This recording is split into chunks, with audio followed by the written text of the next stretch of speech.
tonight on Dr. Phil Primetime. Is college really worth it? Giada is a social media influencer who made nearly $60,000 last year. How many hours a day do you work? Usually 2. I don't know why I'd go to college right now. College graduates actually live longer.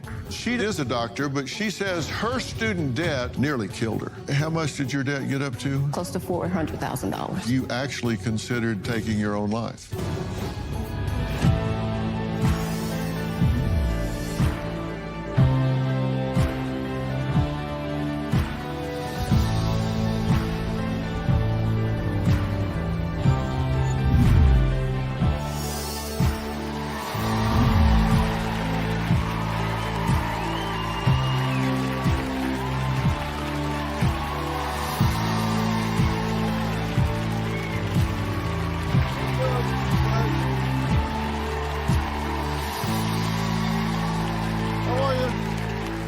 Thank you very much. Thank you very much. Well, tonight we are diving into the heart of a deeply contentious debate. Is college really, and I mean really, worth it? The fact is, tuition and all related costs are completely out of control, with out-of-state students at public colleges paying $46,730, and those attending four-year private colleges paying $60,420 a year. And those are just average costs. But even if you can afford it or do manage to get the loans you need to attend, the question is, what are you getting for your money? Now, for the past century, the general attitude has been college or bust. And when I say bust, I mean no job opportunities, no prosperity, and no American dream. But there are so many other options. The most popular now is becoming an online content generator. Did you know a staggering 57% of Gen Z, that's 25 and under, say they are eyeing a career as a social media influencer? That's right, nearly 6 in 10 young Americans believe that their future could lie in likes, shares, and viral fame. And here's the kicker. A 2023 Wall Street Journal survey revealed that 56% of Americans now question the value of a four-year degree altogether, citing skyrocketing cost and the looming possibility of student loans.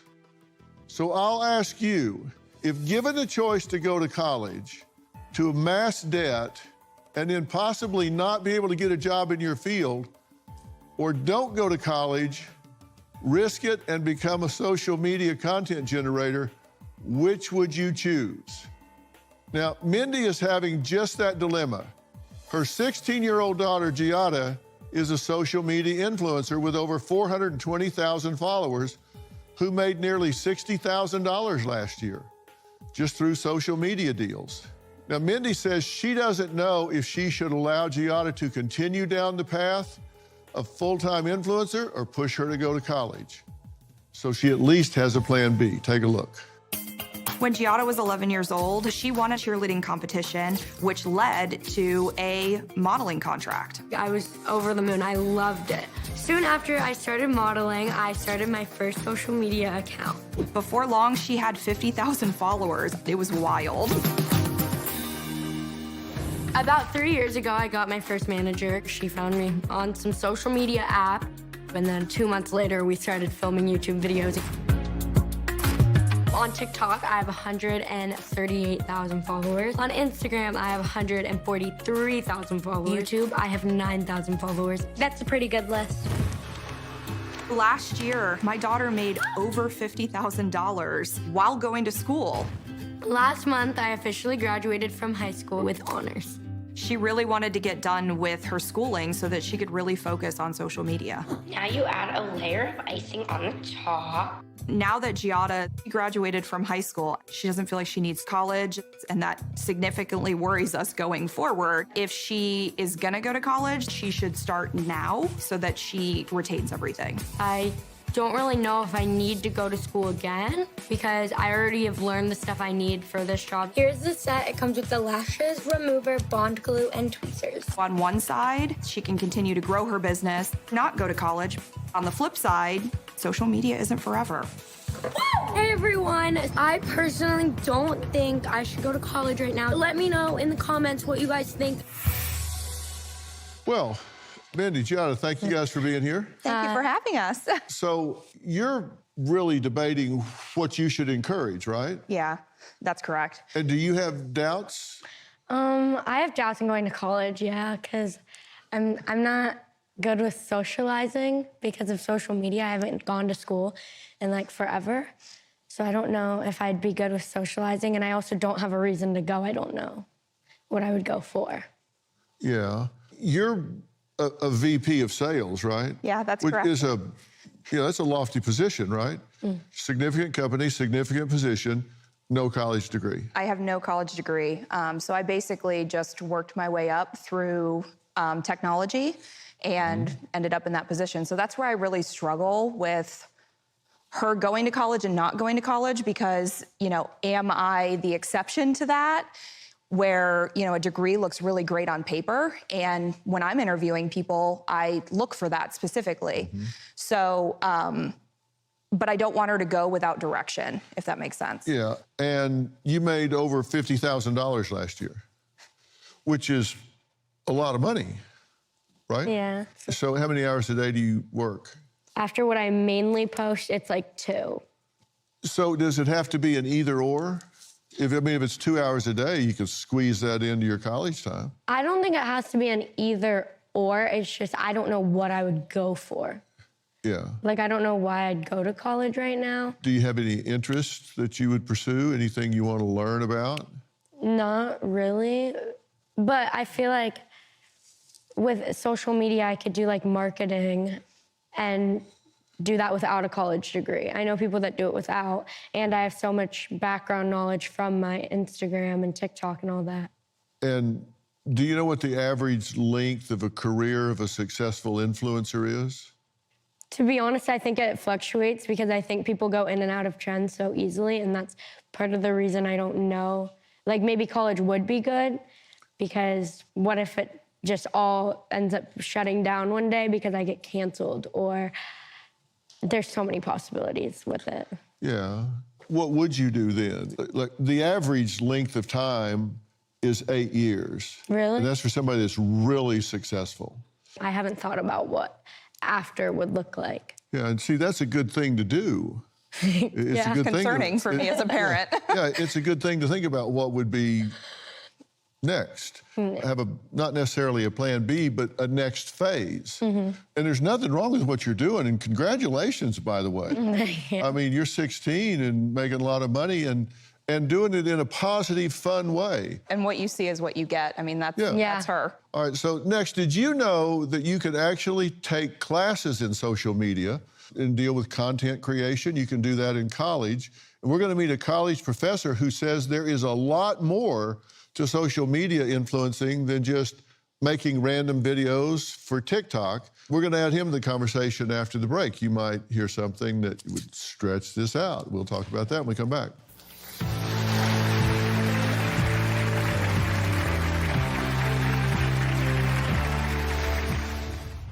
Do a lot of these people live just kind of virtual lives? Being a creator is it's a surprisingly lonely job. How many really good friends do you have?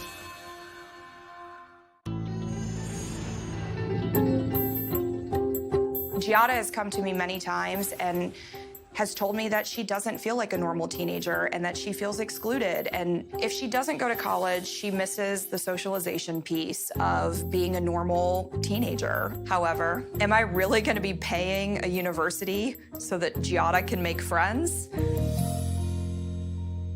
Okay, the cost of college has increased, get this, 169% over the past 4 decades, while earnings for workers that are 22 to 27, so graduate age, have increased just 19%. That's disproportionate. Now, why is that? I've actually done some digging around. Yale University, for example, they have 3 times more administrators than they do undergraduates. And in 2019, they added 1,500 administrators and 600 undergraduates. Harvard, they have 1,352 administrators for every 1,000 students. And their explanation was it's mostly focused on DEI. And they got to pay all of those people, of course. So it's getting expensive, but I'm not sure it's imparting any more wisdom. They just got a big overhead. Now, I'm here with Giada and Mindy talking about whether college makes sense or whether it doesn't. And joining us virtually is Professor Aaron Dennen, PhD from Duke University. Now, believe it or not, Professor Dennen teaches not 1, but 3 classes focused on social media content creation. I'll bet these are popular courses, Professor, true? They are, and I think that's in part of the current zeitgeist. People are interested in social media marketing and personal brand building. Yeah, and you've got to move with the times, and this is where a lot of marketing takes place. It's where a lot of commerce takes place. What are people mostly interested in? What do the students want to do? So a lot of what we're focused on in my social marketing classes is understanding kind of the process and the background and the history of social media. I mean, it's easy to talk about social media and think it's this kind of new revolutionary world-changing thing, but the reality is, building an audience for yourself, being what we're calling an influencer now. I mean, that's been going on for thousands of years, right? If you hopped in a time machine back to, let's say, the 1850s, and you talk to someone like a Walt Whitman, right? The famous poet from the day. If you asked him what he was trying to do, he wouldn't tell you, I'm trying to be a famous literary figure.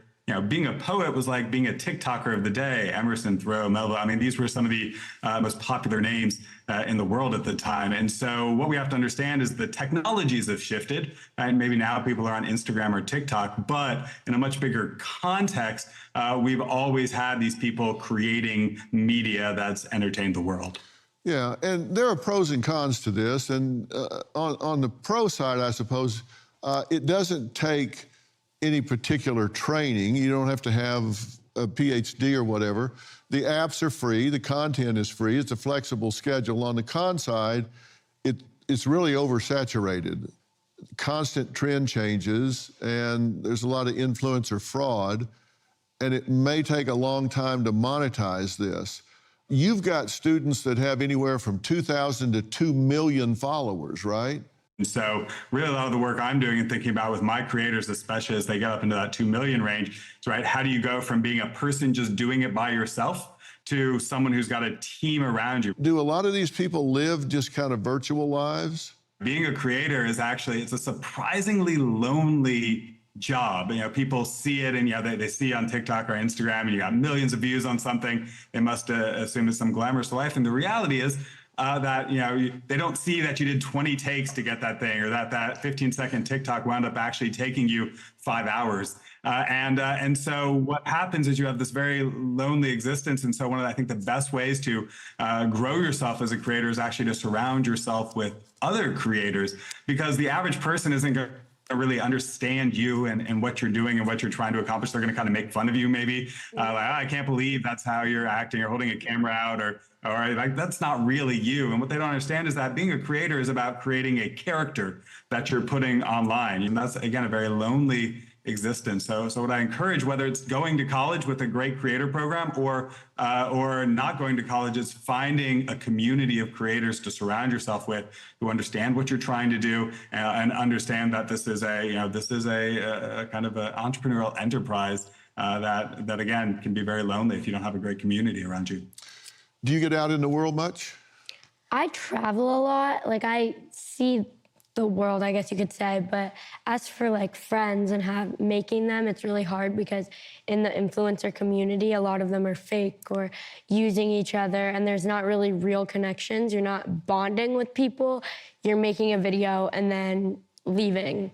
And it's very hard to make those real connections when you are in it, because they're worried about their content and what they're trying to get and then leaving, and because they have more to do. Or whatever. But then when you try and make friends with normal people who aren't doing it, they see it as a weird or not, like you're putting this persona up. Like he said, you're not yourself, but it's not about being yourself. It's about being what people want you to be. And I try and be as myself as I possibly can, but there's always gonna be that little part of me that's not myself on the camera. Mm-hmm. How many really good friends do you have? Like probably 5, but I hang out with my boyfriend a lot. That's helped me because before him, I didn't really leave my house because there's a lot of like stressors when you do it because people can make fun of you or harass you in public because you do what you do, as in social media. All right, we got to take a break. Next, college educated and working for close to minimum wage. Well, it's happening more than you might think. In fact, it happened to my next guest, Morgan, after she spent 4 years getting her degree. We're going to meet her after the break.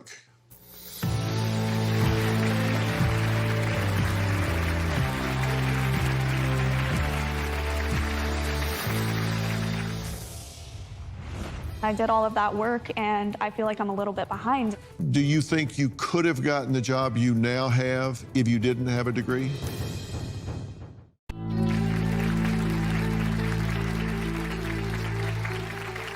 With 56% of Americans saying a 4-year college degree just is not worth it anymore, we've got to ask ourselves, why is that? Now, Morgan, a college graduate, says despite getting her college degree, she couldn't find a real job to save her life. Education was extremely important as I was growing up. My parents did say that getting a good education would lead to a good job. Around 5 years ago, when I graduated high school, I was extremely excited. And then my first year of college, the pandemic happened. I was unable to land an internship, and outside of that, a lot of jobs weren't hiring for those lower level positions. Once I was finished graduating from college, I did not get a job in my field. I worked in the finance industry and banking. I worked in retail, just any job that I could find just so that I could stay afloat. To be able to attend college, I did have to take out about $10,000 worth of loans. And at this point in time, interest has accumulated, about $1,000 added to my debt. About 6 months ago, I finally got my first job in the field that I went to college for. However, the people that I worked with alongside every day, I realized that a lot of them did not go to college, and more importantly, they didn't have the $11,000 of student loan debt that I had. It's extremely frustrating. I don't think college was worth it, unfortunately, because the world has just changed to where a college degree isn't worth as much as it used to be anymore. Morgan, thank you for being here. Thank you so much for inviting me. It's a pleasure. Well, so you go and get a 4-year degree in what? Journalism, communication, media studies. Okay, and you thought, I've spent a lot of money here, so I'll Definitely. get out and get a job in my field. Definitely. That was what I had been told as I grew up. I did eventually get a job in the field that I got my degree in last year. However, it was quite a long time coming out of college before I was able to do that. If you knew then what you know now, would you have gone to college? I don't think so. Really? Lots of people that I know that are my peers, even people that I've worked with before, they don't have a degree and they make more money than me. They were able to find a job right out of high school where I went to college and I did all of that work, and I feel like I'm a little bit behind. Do you think you could have gotten the job you now have if you didn't have a degree? I think I could have. Really? I think so. I mean, the people that I work with currently, some of them don't have degrees. Even people that I've worked with in other jobs, they didn't have degrees in the field that I have worked in. Because it's interesting, 39% of the people say they could have gotten the job they now have without the degree. Exactly. I mean, I'm getting, all of this loan debt that I still have to pay back, and I'm stuck at the bottom where I started. We've actually got a graphic that shows which degrees lead to employment the most. Interesting. And television, surprisingly, 79% get jobs in the field. Healthcare, 78%. Business, 78%. Technology, 76%. Humanities, liberal arts, Foreign language, 38%. So look at that. That's a huge drop off. That's like half. Interesting. If you get in that arena. So I'm in social sciences and television, so I got a 138% chance, right? Or whatever the math is of getting a job. You add those together, I guess. But I'm curious, in the audience, how many of you today think it's worth going to college? Raise your hand high. High school students that are here, raise your hands. Okay, just the high school students, okay? Now, I want to know where you guys were, that's good. How many of you think it's worth going to college? Just the high school students, raise your hand.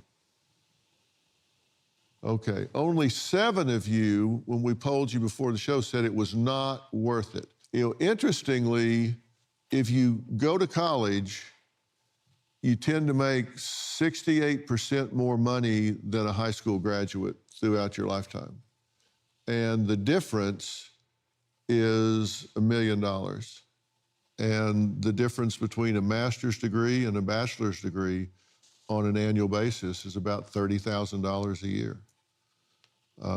So the more education you get, you tend to make more money in the job market.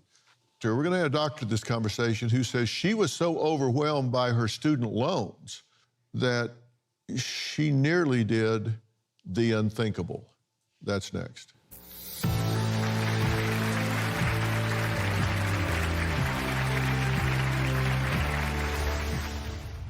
All the harassing phone calls started. They were like, pay us back now, do this now. And it just was horrible because I was ashamed to tell anyone else. They were pretty predatory.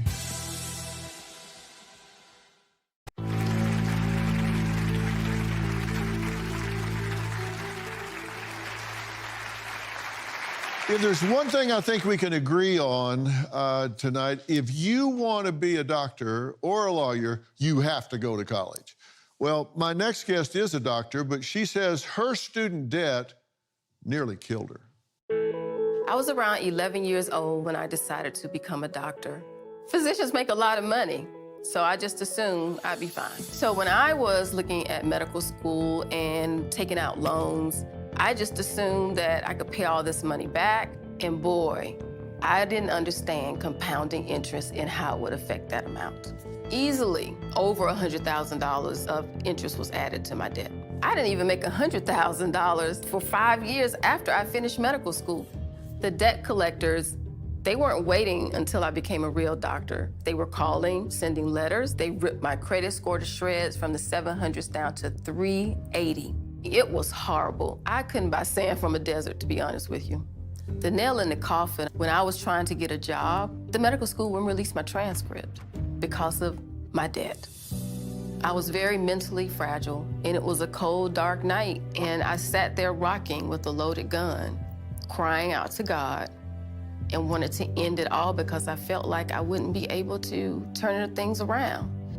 And the thing that saved me was the image of my mother standing over my coffin, and I couldn't do it to her. Dr. Gilliard, thank you for being here and talking about this, because this is real. Yes. And it is a burden, and it's pressure. It is. And how much did your debt get up to? With all the penalties and the compound interest, close to $400,000. That can look like a hill you can never climb. More like a mountain. Yeah. Did you ask for help? What did you do? Well, I did the absolute wrong thing. Because of my mental state, it was fragile. I hid in fear. They were calling about me making payments. I was a resident at the time because most of my loan debt came from medical school. And I was avoiding it. I said, oh, they'll wait until I become a real doctor. I like to say that. I was a doctor in residency. We was only making probably $30,000 a year. Yeah. And so I was about 6 months away from finishing my residency when I would be making, you know, a good salary, and I'd start then. Well, they didn't wait until that time. And, you know, hindsight's 2020, playing Monday morning quarterback. If I could go back, I would have answered the phone. I would have tried to set up a plan. But in fear, I just hid away thinking, oh, they'll wait because I can't really afford to pay them right now. And so what did they do? Oh, they snatched all of my edges off. They ruined my credit. The government was after me because I had all types of loans, private loans, federal loans. I just was taking them out because I didn't understand. I was like, I'll pay it back, who cares? And so all the harassing phone calls started, and they were not nice. And so they were like, pay us back now, do this now.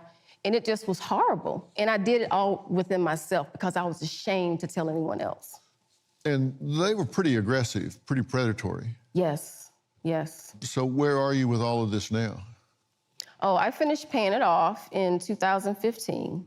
Once I decided to come out of my own personal shell and hiding, I realized that I needed a team to help me on that journey. And so I got a financial advisor. I had someone to help me rebuild my credit. So I had all these things in place, and I made a lot of sacrifices. I lived below my means. I couldn't keep up with the Joneses. I had to make a really big mental mindset change as how I looked at, I had to do what was right for Tawana and not what people expected of me. And so I did that, and I just grinded out. Even with setbacks, I just kept pushing until I paid it off. And with that off of you, obviously you feel a whole lot different, but it got to the point where you actually considered taking your own life.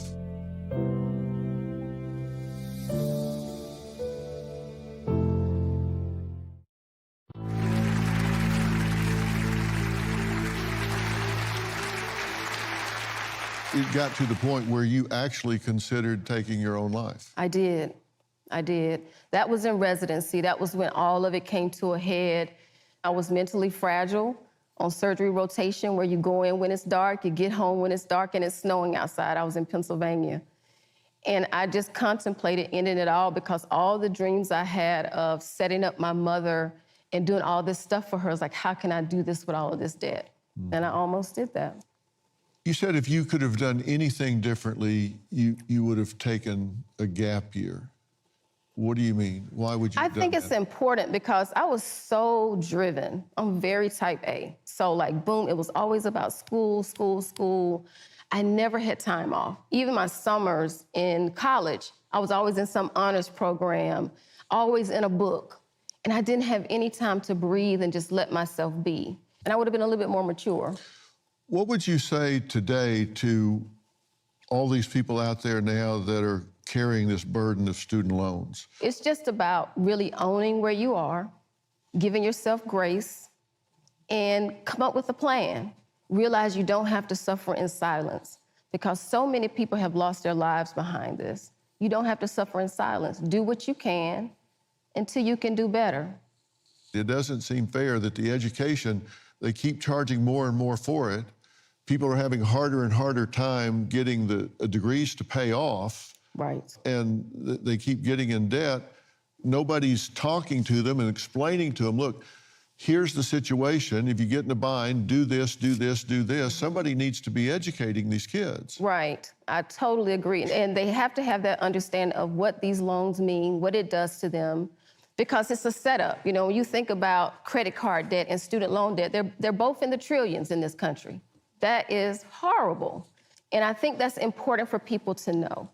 And I think it's also important that we don't put these pressures on our kids that, oh, you have to be a doctor, a lawyer, an engineer. Those are top three. It's important that we really start listening to each other, start talking and being honest about our finances, because families are co-signing these loans and, you can get yourself in big trouble with all of this. So it's important to start having these hard conversations early. Yeah, you bet it is. And look, there's so much to the question, should I or shouldn't I go to college?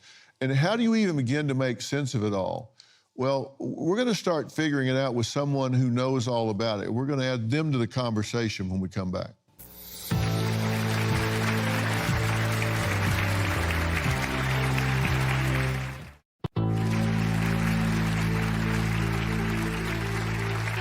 Debbie, thank you for being here. Debbie founded Road to College, and her social media group, Paying for College 101, has nearly 250,000 members. Now, I've been watching you take all of this in. You say it doesn't have to be a four-year college to begin with, that there's some really good alternatives out there, right? Oh, absolutely. I'm happy you did your research. You mentioned something about college graduates being able to earn more than $1 million. And that's a fact that data supports over many, many years, that college graduates actually earn $1.2 million more than high school graduates. Call me a liar for Sorry.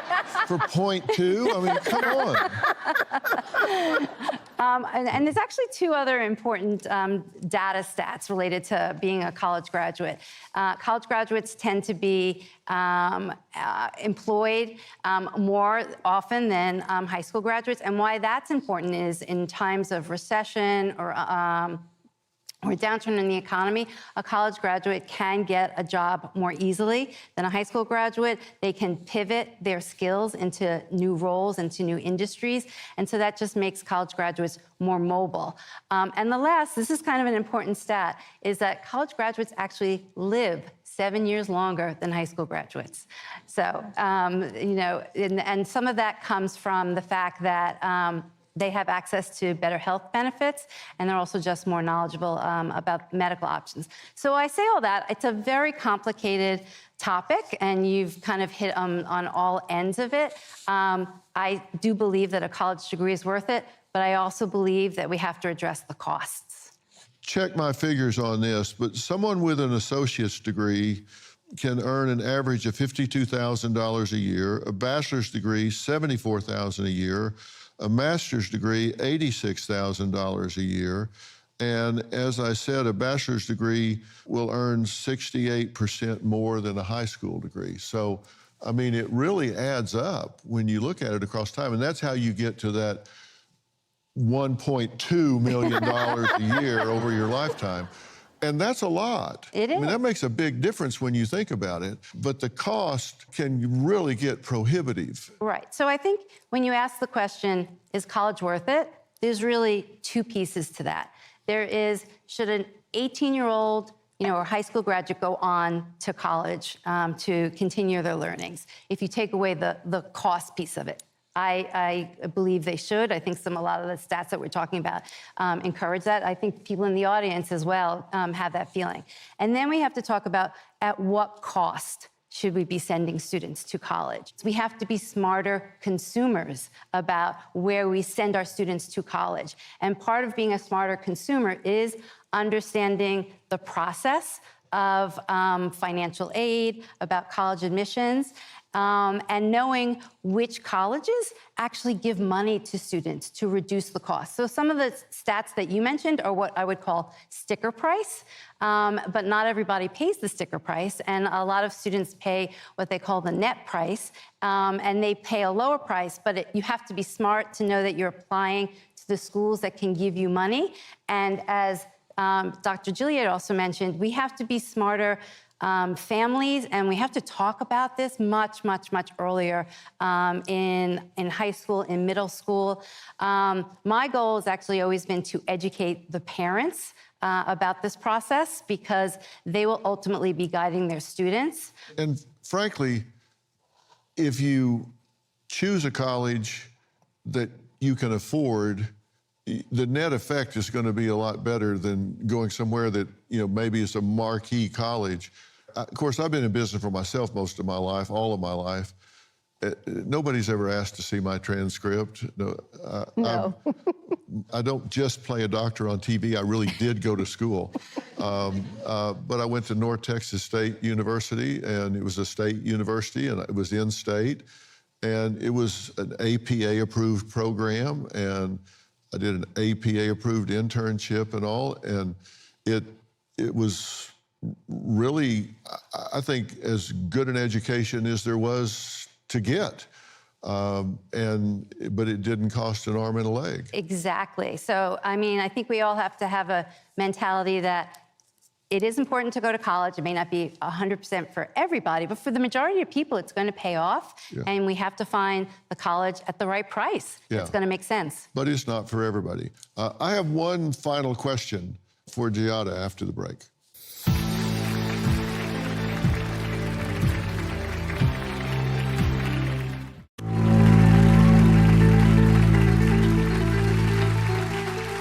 Has anyone else noticed a growing popularity in playing app games like Solitaire Grand Harvest? Well, I know I have. You can scan the QR code right on your screen and play along. Games bring people together, encourage friendly competition, and overall, a fun way to work out your brain. Now, Solitaire Grand Harvest is a modern twist on the classic solitaire game we all know and love. And you play it right from your phone. Now, one of my viewers, Adrian, who also loves the game, sent me a video and a challenge. Here's what she had to say. Yes! Reached another level, Dr. Phil. Adrian here from Houston. I've been playing Solitaire Grand Harvest for over 3 years, and I'm already over level 10,000. I was really glad to hear that you too are a Solitaire Grand Harvester. I look forward to seeing you in Texas, and I challenge you to a game. All right, so welcome, Adrian. Did you say that you're past level 10,000? Yes. How long have you been playing this game? Well, Dr. If you Phil, say a week, I'm throwing you out of that chair. No, Dr. Phil, I've been playing Solitaire Grand Harvest for over 3 years now. So what made you start playing it to begin with? I always say that Solitaire Grand Harvest is like spicy solitaire.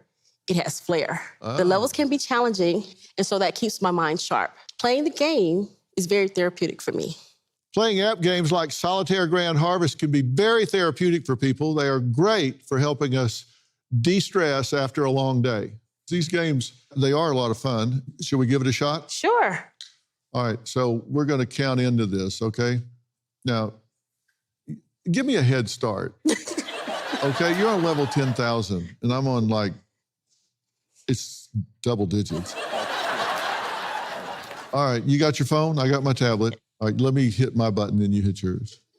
Okay? Go ahead. Look. Okay. All right, here we go.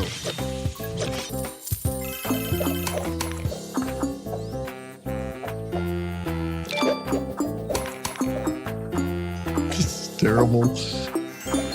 I did that wrong. I can already tell.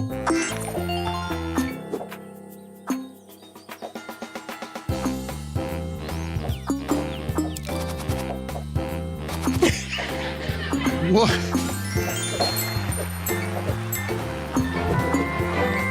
What are you doing over there? I won! What? The goal of the game is to strategically get all the cards off the top, right? Yes. And clear your deck. And some levels can be more challenging. There's nothing like that rewarding feeling you get when you finally crack the cards, I hear.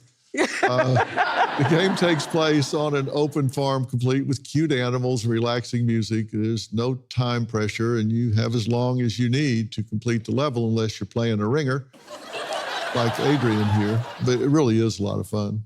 Yes. I get a kick out of it. So thank you for playing. Thank you for having me. Playing games like Solitaire Grand Harvest is a great way to give yourself some me time in the middle of a hectic day. And it's not only stimulating for your brain, but it's also really a lot of fun. So great job. You're really good at this, as we can see. Thanks for being such a great sport. You're going to go home with a $100 e-gift card. Oh. Okay? Yeah. Look, it doesn't matter if you're a beginner or a pro like me. At App Games, you'll love playing this one. Just head over to the App Store or Google Play and download Solitaire Grand Harvest or scan the QR code right on your screen. It's free to play, and you'll get a special welcome bonus. So I'd like to thank all of my guests for being here today, and thank you, Adrian, for playing along. Thank you, Dr. Phil. All right. And thank you at home for joining us on Merit Street Media. We'll dive into important topics that impact our entire country throughout the day. We're a destination network for the whole family, so you never have to change the channel. Just turn it on and leave it on. To follow along, text me at 59627, or you can text PHIL, Phil, and we'll send you updates so you know what's cooking. Don't forget to pick up my new book, We've Got Issues, How You Can Stand Strong for America's Soul and Sanity, wherever books are sold. We'll see you next time. Thanks so much.